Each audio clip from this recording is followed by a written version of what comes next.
Neste fim de semana, como dissemos aos irmãos, desde sexta-feira temos tido o prazer de ter connosco um casal que tem dedicado a sua vida ao ministério das famílias, abençoando as famílias e procurando ajudar as famílias das igrejas a estarem e a viverem de acordo com aquilo que são os princípios do Senhor. Vou pedir à irmã Elizabeth que fique de pé, porque o pastor Gilson está aqui à frente. A irmã Elizabeth Bifano é psicóloga, é professora. Ontem deu-nos uma palestra magistral a respeito da criação de filhos, os 10 mandamentos para a criação de filhos. Se o irmão ainda tem filhos para serem criados, seria bom que tivesse estado aqui conosco, mas ainda podemos aproveitar hoje aquilo que temos com eles. Pastor Gilson, há 15 anos, junto com a sua esposa, dedicaram-se a este ministério. Eles trabalham visitando igrejas e auxiliando as igrejas a terem uma melhor preparação para abençoar as suas famílias. Hoje nós temos a alegria de tê-lo connosco pela manhã e também às 6h30, e eu espero que nós possamos estar junto com ele. Que Deus possa abençoar o pastor.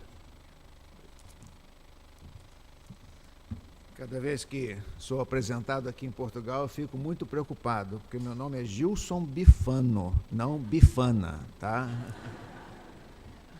Mas dou graças a Deus por estar aqui com os irmãos, tão bom estar aqui com o povo português.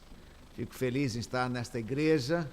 Somos membros da Igreja Batista Itacuruçá, que foi pastoreada pelo pastor Elcio da Silva Lessa, foi meu professor do seminário, grande amigo, hoje na presença do Senhor, foi pastor dessa igreja, e dou graças a Deus em ver fruto também do seu trabalho missionário aqui em Portugal. Estamos aqui, irmãos, para uma viagem missionária. Temos no coração o desejo de influenciar países, igrejas, para que desenvolvam um trabalho relevante, permanente, junto às famílias. Já estivemos em Angola, já estivemos em outros países da América do Sul, e estamos aqui agora em Portugal para ser bênção nas mãos de Deus e bênção também para as famílias. Estamos aqui a partir de um convite da Convenção Batista Portuguesa, a sugestão do pastor Joed, e estamos aqui também com o apoio da Junta de Missões Mundiais da Convenção Batista Brasileira.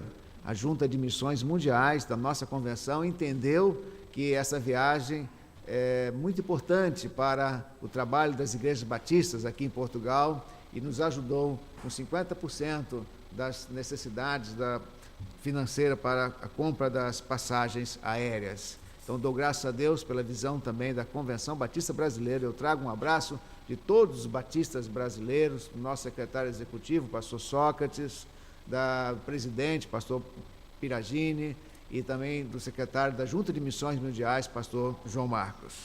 Irmãos, nós estamos a pregar, a falar, a ministrar sobre a importância de se viver bem em família. As igrejas são compostas de famílias fortes, igrejas fortes, não é? Amém? Amém? Amém? Isso. Então vamos todos juntos repetir? Famílias fortes, igrejas fortes. Mais uma vez, famílias fortes, igrejas fortes. A partir do fortalecimento das famílias, com certeza nós teremos igrejas de Cristo fortes para alcançar o país e o mundo com a palavra de Jesus Cristo.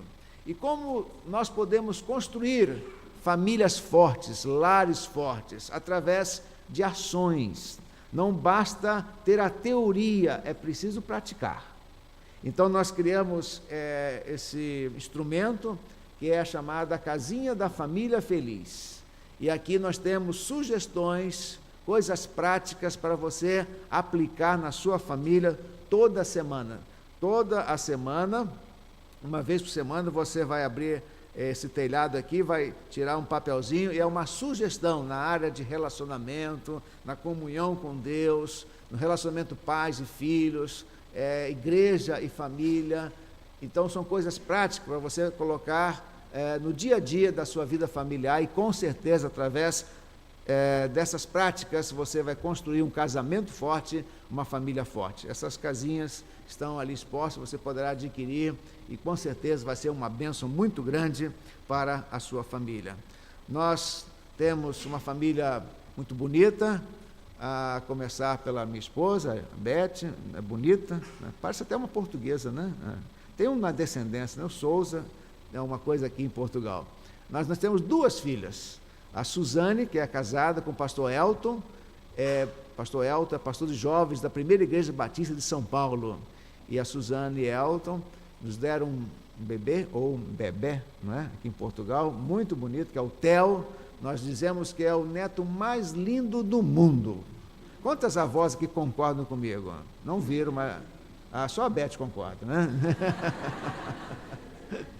E temos também a Lana. A Lana é uma preciosidade, pensa em casar, mas daqui a 1 ano e meio, e namora, e tudo leva a crer, temos sentido que é a vontade de Deus, e está namorando um neto de português, né?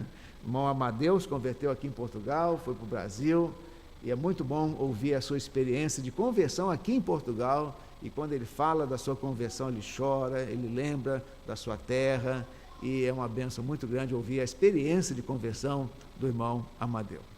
Irmãos, vamos abrir a palavra de Deus e vamos ler um texto que se encontra em Mateus, capítulo 1, versículo 1. Mateus, capítulo 1, versículo 1 em diante. Pastor Joed disse que eu posso pregar até às 14 horas. É isso mesmo, irmãos? É isso mesmo? Pode ou não pode? Pode, mas se os irmãos ficarão aqui, eu não sei. Mas, com certeza, vamos estar dentro da perspectiva do culto. Mateus, capítulo 1, versículo 1 em diante, diz assim: livro da genealogia de Jesus Cristo, filho de Davi, filho de Abraão. Abraão gerou Isaque, Isaque gerou Jacó, Jacó gerou Judá e seus irmãos. Judá gerou de Tamar, Farés e Zará. Farés gerou Esrom, Esrom gerou Arão, Arão gerou Aminadab, Aminadab gerou Nasson. Nasson gerou Salmão, Salmão gerou de Raabe Boaz. Boaz gerou de Rute Obed, Obed gerou Jessé. E Jessé gerou o rei Davi. Davi gerou daquela que havia sido mulher de Urias, Salomão. Salomão gerou Roboão, e Roboão gerou Abias. Abias gerou Asa, Asa gerou Josafá. Josafá gerou Jorão.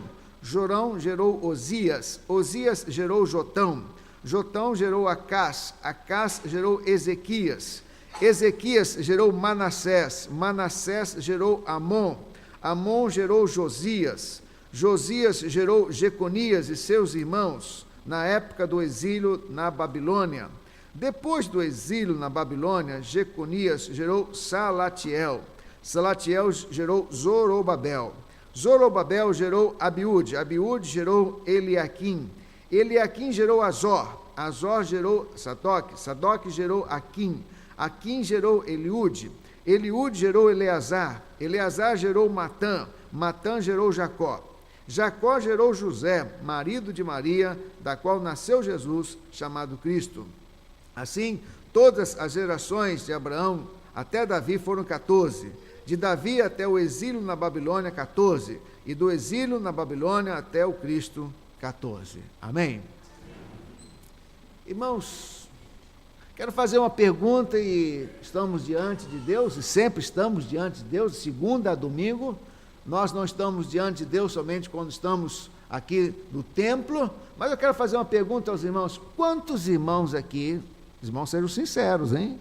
Quantos irmãos aqui, lendo a palavra de Deus, de repente encontraram um texto, um capítulo de genealogia, especialmente aqueles textos longos lá de 1 Crônicas, 2 Crônicas, e sorrateiramente, né, passaram a página assim, tá? E leram Salmos, leram outros capítulos. Quantos já fizeram isso em sua vida? Levante a mão, por favor. Levante a mão. Levante a mão.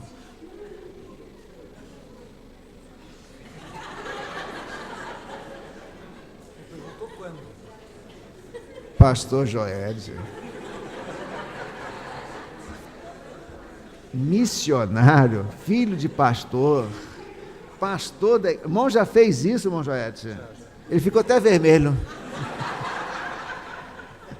Já fez isso, eu também já fiz. Pastor lá fez? Já fez, pastor? Pastor também. Tão experiente, pastor. Já fez isso? Nós já fizemos, né? Mas são livros, são textos, às vezes, enfadonhos. Mas esses textos estão colocados na palavra de Deus, inspirados, considerados inspirados por Deus. E aqui nós encontramos um livro, um capítulo que fala de genealogia.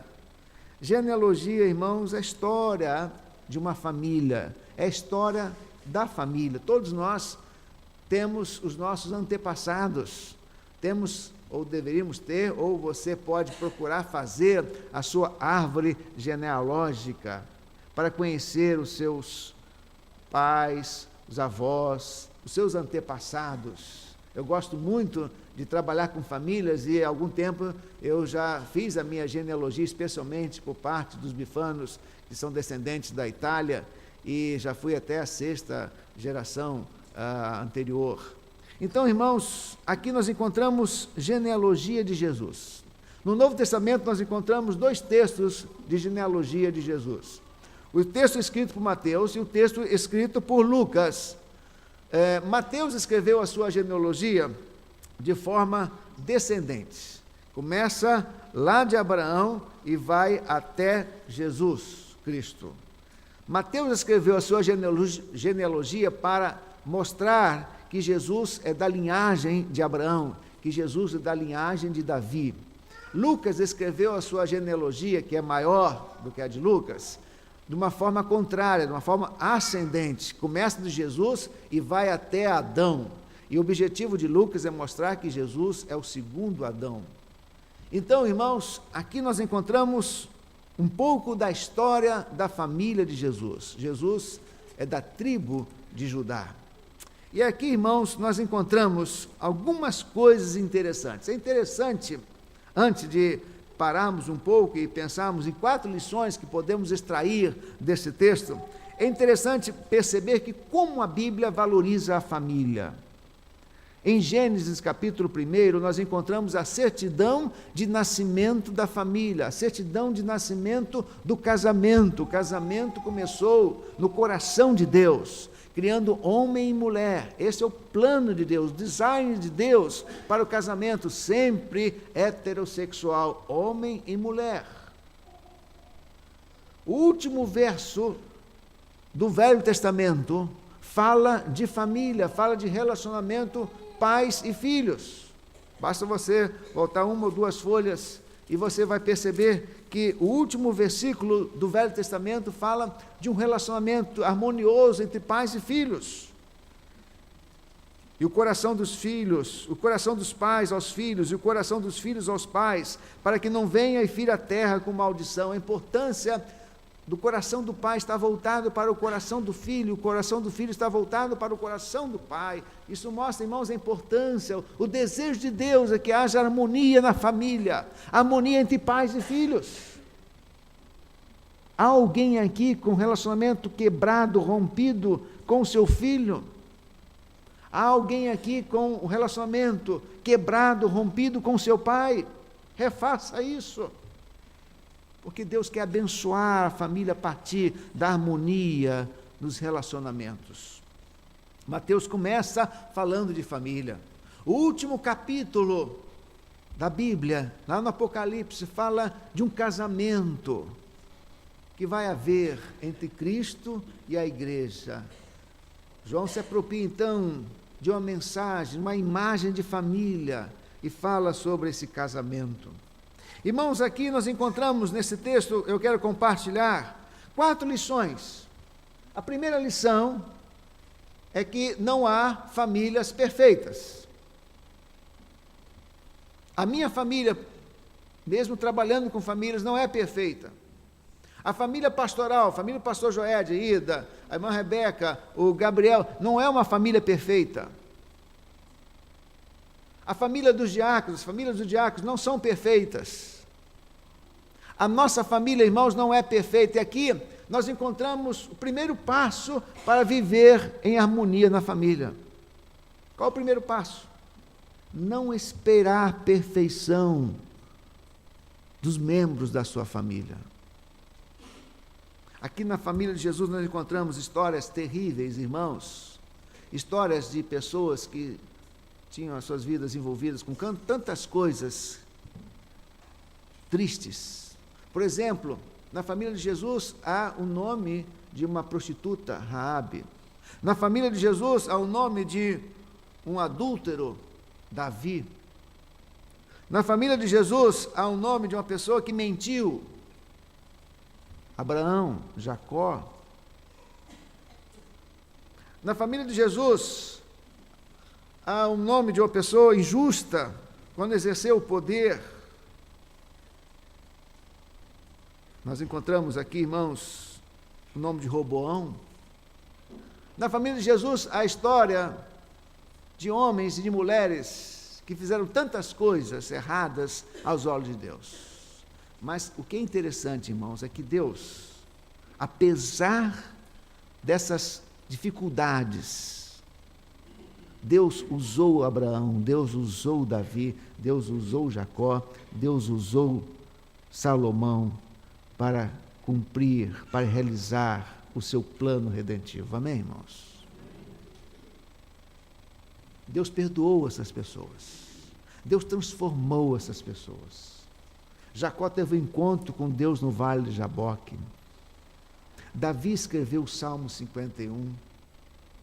Raabe foi usada para salvar, para proteger os espias. E Deus então abençoou, e Deus perdoou, e Deus disse, olha, apesar das faltas de vocês, dos pecados, eu quero usar vocês para cumprir o meu plano redentivo. Talvez na sua história de família há pessoas que tenham adulterado. Talvez na história da sua família há caso de adultério, há caso de homicídio, há caso de mentiras. Talvez na história da sua família há casos que você tem até vergonha de compartilhar com outras pessoas. Mas eu quero dizer para você que Deus abençoou, que Deus perdoou essas pessoas e Deus usou para cumprir com o seu plano aqui nesse mundo. Então, a primeira orientação, a primeira palavra que eu dou a você é para que você viver bem em família, você precisa entender isso. Não espere perfeição do seu esposo, não espere perfeição da sua esposa, não espere perfeição do seu pai, não espere perfeição do seu filho. Todos nós somos pecadores, irmãos. Você é pecador. Nós somos pecadores. Quando nós entendemos isso, as coisas ficam melhor em família. Esperamos perfeição do outro, e isso é impossível. E a outra lição para nós vivermos bem em família é a prática do perdão. Deus perdoou Abraão, Deus perdoou Jacó, Deus perdoou Davi, Deus perdoou Salomão, Deus perdoou Raabe. Então você, para viver bem em família, tem que praticar o perdão.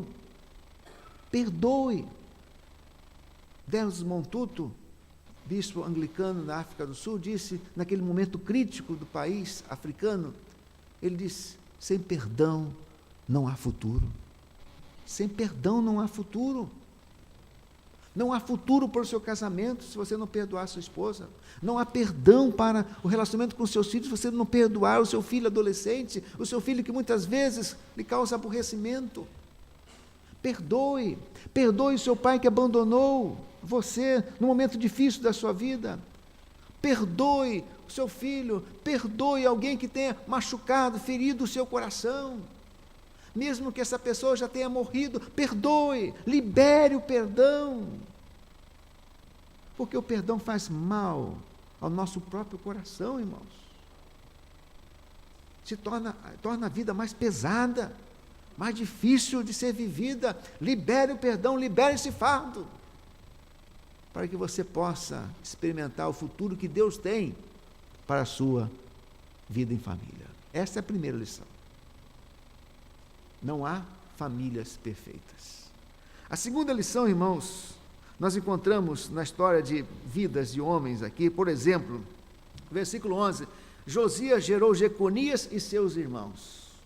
E quando nós estudamos a história de Josias, que homem de Deus! Era um pecador, é verdade, mas foi usado por Deus. Josias fez uma reforma religiosa, valorizou a leitura do livro da lei, descobriu o livro da lei, incentivou o povo a ler o livro da lei. Mas a Bíblia diz, gerou Jeconias e seus irmãos, na época, no exílio da Babilônia. E quando nós voltamos nossos olhos lá para as histórias do Velho Testamento, especialmente 1 Crônicas, esses filhos de Josias foram contemporâneos de Jeremias. E há um relato, irmãos, que fala de um desses filhos de Josias, Joaquim. Ele pegou o livro da lei, com canivete, cortou o livro e colocou numa fogueira. O que isso mostra para nós? É que muitas vezes, irmãos, nós podemos ter criado os nossos filhos na igreja, ensinando a palavra de Deus, sendo um exemplo para os nossos filhos, mas muitas vezes os filhos se afastam de Deus, saem dos caminhos de Deus. Talvez eu esteja falando aqui para um pai, um avô, que tenha criado os seus filhos na igreja, lendo a Bíblia, orando, sendo exemplo até mesmo, apesar das falhas.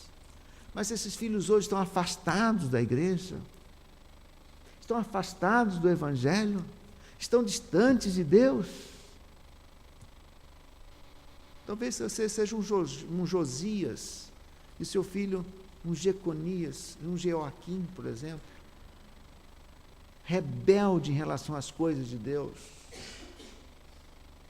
Eu quero deixar duas palavras para pais que educaram seus filhos e hoje estão afastados de Deus. Esses filhos estão afastados de Deus. Primeira palavra para você, se você se enquadra nesse grupo, primeira palavra para esses pais: não se culpem. Não se culpem. Não se culpem. E a segunda palavra: continuem a orar. Amém? Continuem a interceder. Há momentos, irmãos, há um momento na vida do ser humano que ele vai exercer o seu livre-arbítrio. É claro que a nossa influência vai ajudar, mas o livre-arbítrio é uma doutrina muito importante para nós. É quando aquela pessoa, no momento da vida que tem a consciência das coisas, do pecado, da justiça, do juízo, a pessoa escolhe andar nos caminhos de Deus ou não andar nos caminhos de Deus. Então, não se culpem e continuem a orar. Na história da igreja recente, nós encontramos casos de homens que são bênçãos para as igrejas evangélicas, para o povo de Deus em todo o mundo. Jim Cymbala, pastor do tabernáculo do Brooklyn, sua filha se afastou de Deus. Mas um dia a igreja orou, a família orou. E um dia essa menina voltou e disse: pai, quero voltar para a igreja, quero voltar para a família. E começaram a conversar. E o pai perguntou: como que você sentiu a necessidade de voltar para a igreja, para as coisas de Deus? Um dia, pai, eu estava em um determinado lugar, num tal dia. Eu senti o Espírito Santo falar no meu coração, mostrando-me as coisas erradas da vida. E naquele dia eu voltei, me arrependi, estou aqui. E eles começaram então a conversar e chegaram à conclusão de que a mesma hora em que a igreja estava orando, era aquela mesma hora em que o Espírito Santo de Deus estava fazendo a obra no coração daquela jovem. Amém? Amém. Larry Crabb também teve uma experiência nesse sentido. Uma bênção, mas seu filho o desapontou. Mas Deus abençoou, recuperou. E a palavra para você que está criando filho hoje, filhos pequenos: continue e façam a sua parte. Faça a sua parte. Fale de Deus. Seja exemplo. Valorize a igreja. Fale da Bíblia. Conte histórias. Traga o seu filho para a escola bíblica dominical. Venha à escola bíblica dominical. Hoje está acontecendo muito isso, irmãos. Os pais que deixam os filhos na escola dominical e vão para outros lugares. Mas isso não acontece aqui em Portugal, né? Isso acontece lá no Brasil. Estão terceirizando, deixando por conta da igreja. Mas a responsabilidade é sua. É sua. Continue a fazer a sua parte. E a segunda palavra para você: ore. Ore. Ore. Ore. Para que seu filho, naquele momento crucial da sua vida, ele tome a decisão de ser um filho de Deus, de aceitar Jesus no seu coração. Amém? Terceira lição, irmãos, a importância do pai na família. É interessante no versículo 16 que diz: e Jacó gerou José, marido de Maria, da qual nasceu Jesus, chamado Cristo. Nós cremos, a Bíblia diz que Jesus foi gerado pelo Espírito Santo de Deus no ventre de Maria, não é verdade? José não teve nenhuma participação biológica na concepção de Jesus.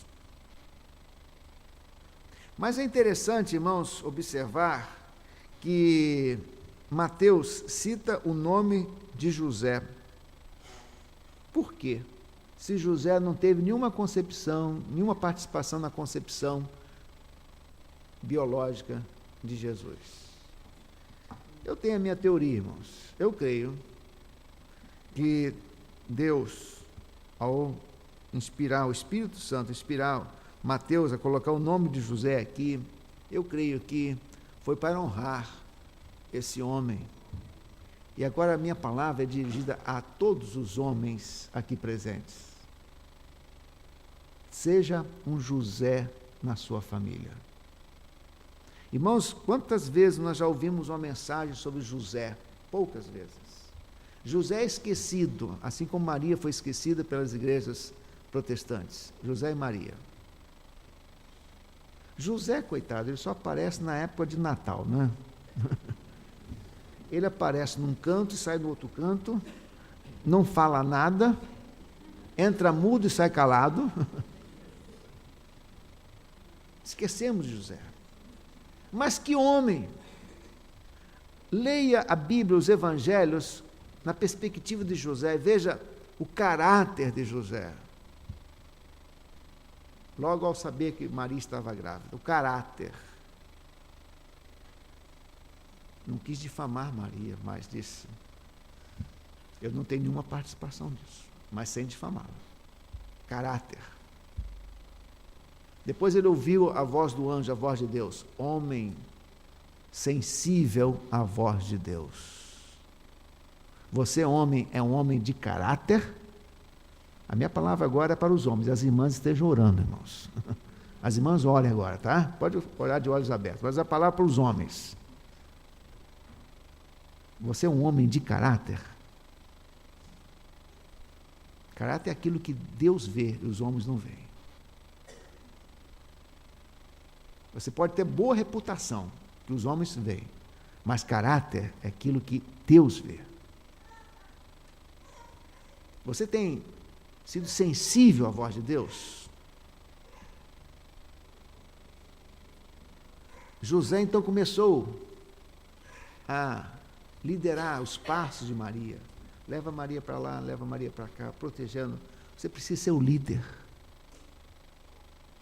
Você precisa ser o líder no seu casamento, homem. Você precisa ser o líder na sua família. Tem muitas mulheres que estão orando ao Senhor: Senhor, eu estou dirigindo a minha família, eu estou sendo líder da minha família, mas, ó Deus, eu quero que o homem que tu me deste seja esse líder. Irmãos, essa tarefa é nossa.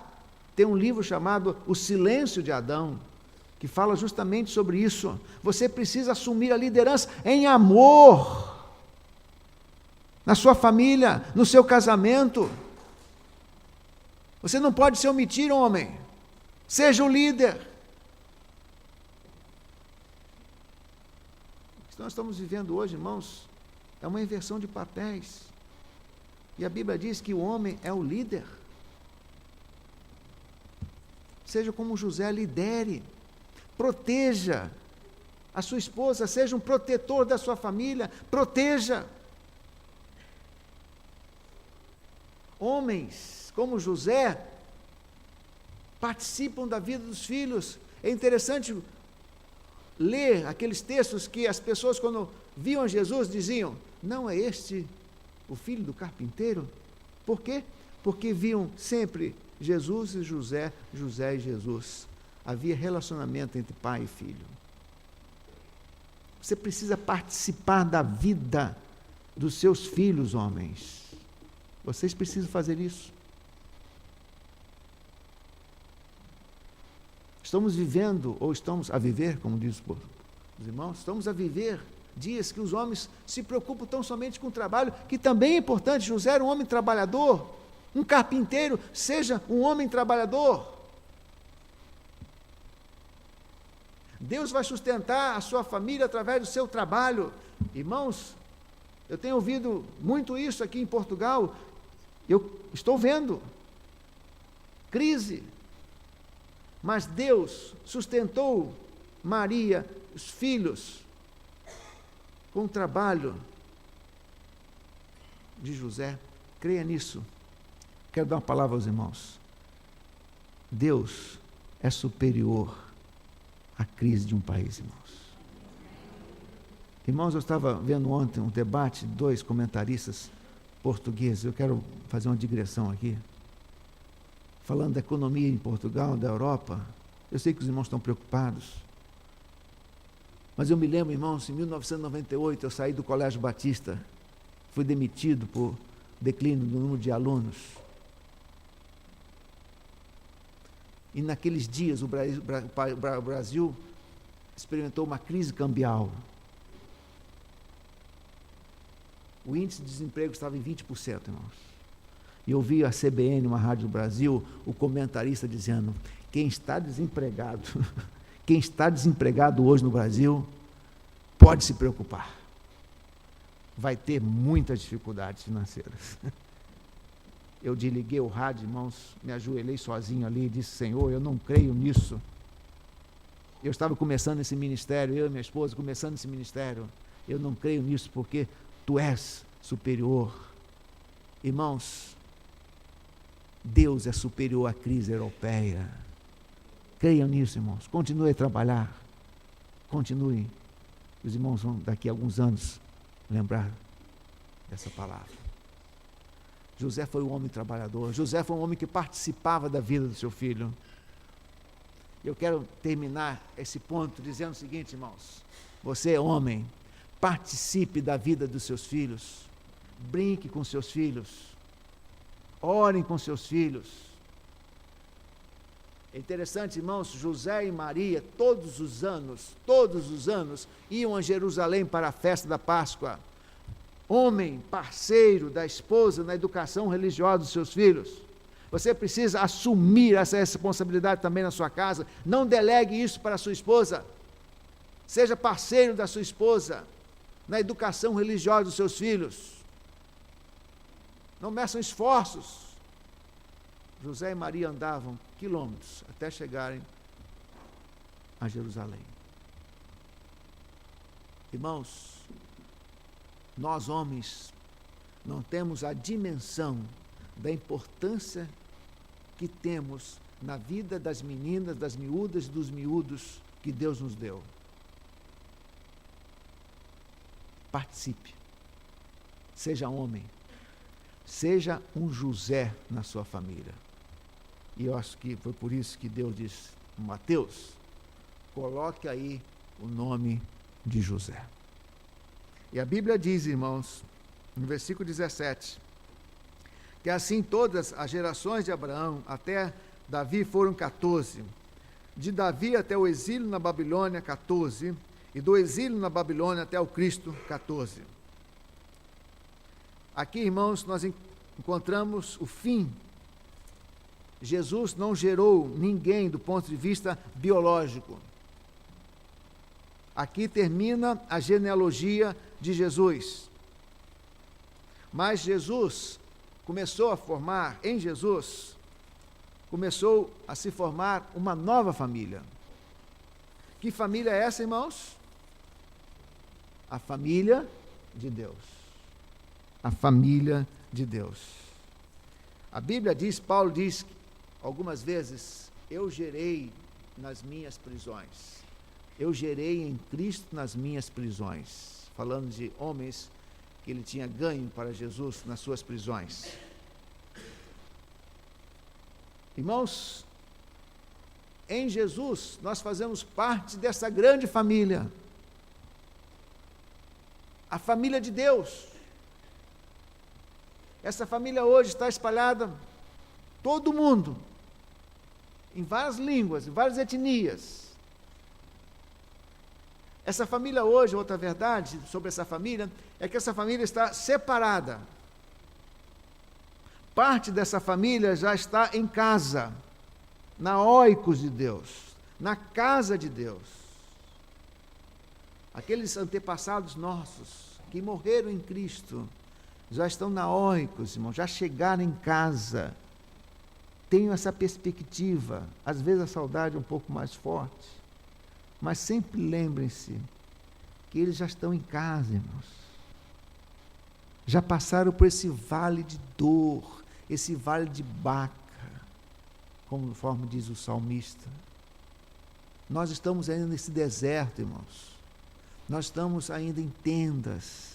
E às vezes, irmãos, nós estamos perdendo a perspectiva da eternidade, dos céus. E nós ficamos a gostar muito daqui. É bom, com certeza. Os amigos, a comida. Como é gostosa a comida portuguesa.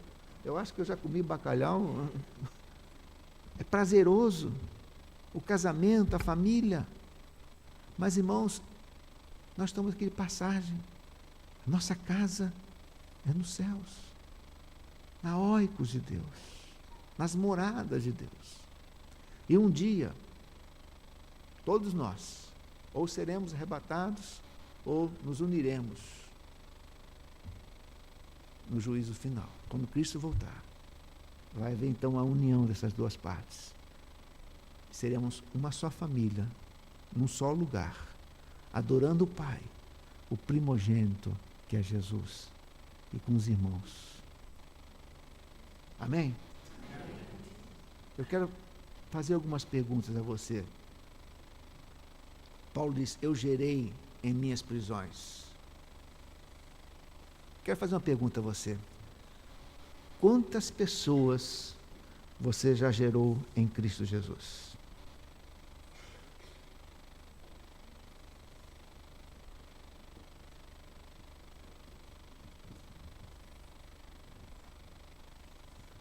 Quantas pessoas você já levou a Cristo, fazendo com que essas pessoas se tornassem membros da família de Deus? Quantas pessoas, ao chegar lá no céu, você vai contemplar na sua coroa? E você vai olhar para essas pessoas e você vai lembrar, não sabemos como exatamente isso, mas você vai, eu ganhei aquele para Cristo, ele está aqui no céu. Lá no Brasil nós temos um cantor, meu amigo, Azaf Borba, ele disse, numa das suas músicas, dá-me filhos, Senhor, dá-me filhos, dá-me filhos. Dá-me filhos, Senhor, dá-me filhos. Que filhos são esses? Não são filhos biológicos. São filhos espirituais. São filhos espirituais. Irmãos, quantos outros portugueses você vai encontrar lá no céu e você vai poder dizer, aquele eu ganhei para Cristo. Aquele eu ganhei para Cristo. Quantos filhos você tem? Quantas pessoas você já levou a Cristo Jesus? Irmãos, tenho conversado com os pastores, eles falam da dificuldade de pregar, de falar de Jesus. Aqui em Portugal, no Brasil também, irmãos. Mas todo homem necessita da salvação da água que mata a sede, que sacia a sede espiritual. Estava lendo hoje, irmãos, Zacarias capítulo 8, versículo 23. Diz assim: assim diz o Senhor dos Exércitos, naquele dia sucederá que 10 homens de nações de todas as línguas pegarão na barra das roupas de um judeu, dizendo: iremos convosco, porque temos ouvido que Deus está convosco. Você tem demonstrado isso na sua vida? As pessoas veem Deus na sua vida de tal forma que elas pensem da mesma maneira. Eu quero estar mais perto daquela pessoa porque vejo Deus nela. Por quê? Porque tem Jesus. Irmãos, depende de nós aumentar esse número de pessoas, membros da grande família de Deus. Cabe a nós pregar o Evangelho, falar de Jesus, distribuir um folheto, testemunhar, e o Espírito Santo vai convencer aquelas pessoas do pecado, da justiça e do juízo. Então, em aceitando Jesus, estarão inseridos na família de Deus. E nós seremos pais espirituais. Nós poderemos nos alegrar, porque através de nós aumentamos, pela graça de Deus, essa grande família. Que Deus nos abençoe. Amém? Vamos orar nesse momento? Vamos orar?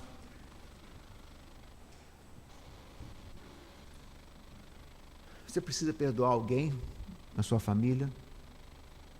Vou pedir uma música, piano, está preparando. E você que fechar seus olhos. A quem você precisa perdoar na sua família? Quem?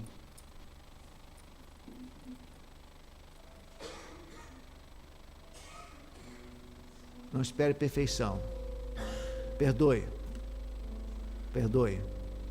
Sem perdão não há futuro. Perdoe. Quem você precisa liberar o perdão nesta manhã? Há alguém aqui que tem um parente, um filho pródigo, um parente afastado da igreja, dos caminhos do Senhor, que você vai continuar batalhando em oração para na estrada da vida abraçar esse filho pródigo que um dia vai voltar. Talvez um filho, um pai que esteja afastado da igreja, uma mãe, um neto. É um filho pródigo, irmãos. Mas ele vai voltar. Ele vai voltar.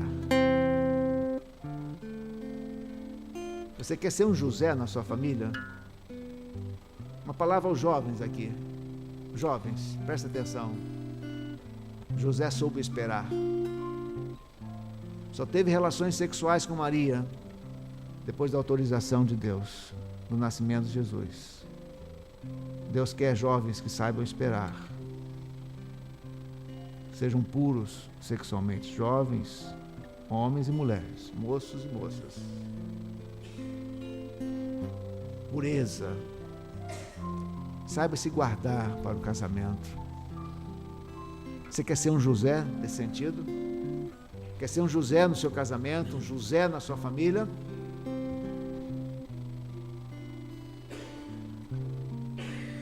Quantos filhos espirituais você tem? Filhos na fé você tem.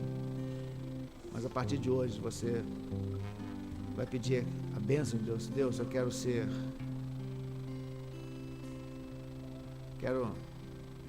pregar o Evangelho. Quero ter filhos na fé. Quero povoar os céus. Levar pessoas aos pés da cruz. Fazer aumentar a tua grande família. Em Jesus. se você está tomando uma decisão, ou tomou uma decisão, em algum aspecto desses 4 pontos, eu gostaria que você ficasse em pé. Não sei se tem um hábito aqui, mas eu faço sempre esse apelo. Se Deus falou no seu coração, fique de pé. Não vou pedir para que você venha aqui à frente, não. Apenas que você fique de pé. Alguém que tem filhos afastados da igreja, fique de pé. Fique de pé. Se você quer ser um José na sua família, fique de pé. Tome essa decisão. Você precisa perdoar alguém.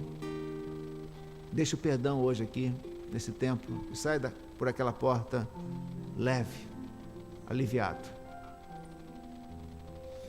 Senhor, aplica, Senhor, essas lições e tantas outras em nossa vida. Dá-nos, Senhor, um coração perdoador. Ó Deus, algumas pessoas estão afastadas, que nós tanto amamos. Traga essas pessoas de volta ao teu aprisco, Senhor, à tua casa novamente. Ajuda-nos, Senhor, como homens, ajuda os homens aqui, para que sejam homens como José. Homens que sejam bênçãos para a sua família. E ajuda-nos, Senhor, a falar mais do teu amor, a ganhar mais pessoas para Cristo, fazer aumentar a tua família. Oramos, pedimos essas bênçãos em nome de Jesus. Amém.